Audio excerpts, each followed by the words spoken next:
if you're going to look at this instance and you're going to look at it with any kind of statistical relevancy, you have to look at every public presentation by every politician over the last 300 to 3,000 public presences. Right. Where the Secret Service was in charge of security. When you put this against a statistically relevant number, you realize this is the exception.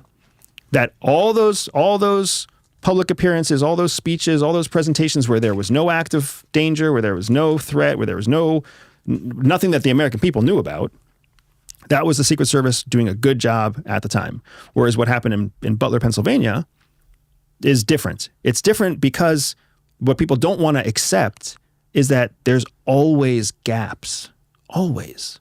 It's never perfect. There's always a chance for tragedy. There's always the opportunity for a perfect storm. It's just that we happen to see it this time.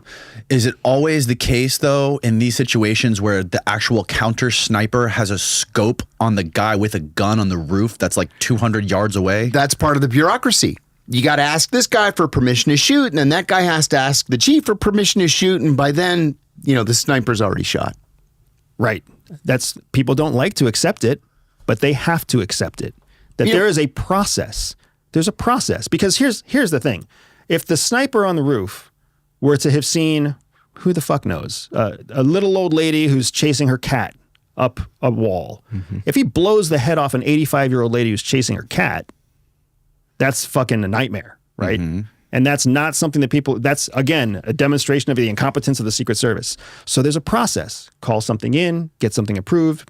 I don't know what the process is for Secret Service, but they don't just get to make autonomous decisions. Right. But I think the guy even said when they were getting questioned by Congress is that the sniper asked like 2 minutes before that he told them that whoever the next person in the chain of command was, that he had the guy on the roof, saw that he had a gun, and they still denied him.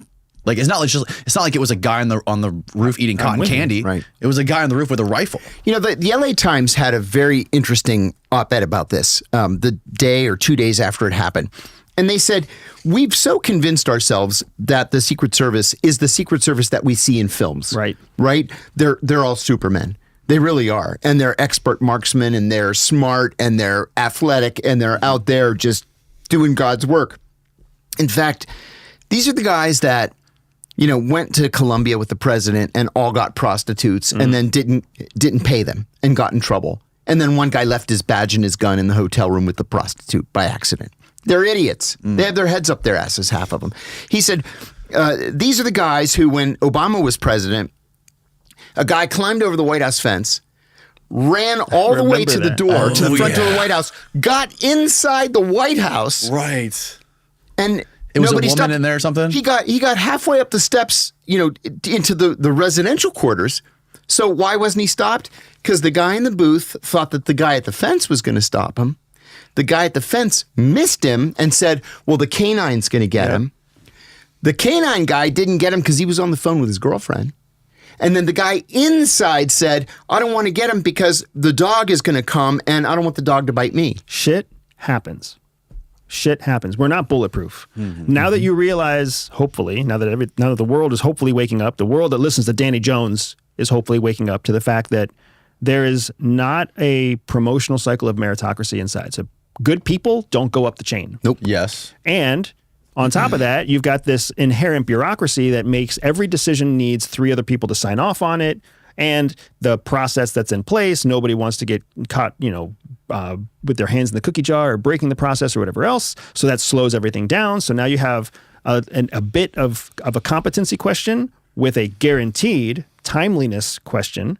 And then on top of that, you have to add in the variables that come from the actual person or the threat in the case of the Butler County shooting, the threat themselves and what the threat intends to do and the capacity and capability of the threat.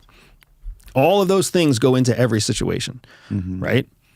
It's the nature of the game. It's not just Secret Service. It's also FBI. It's also Special Operations. It's also CIA. It's also NRO. Like, the most elite organizations out there are still built on the backs of people. Now, I'm not going to say they're all.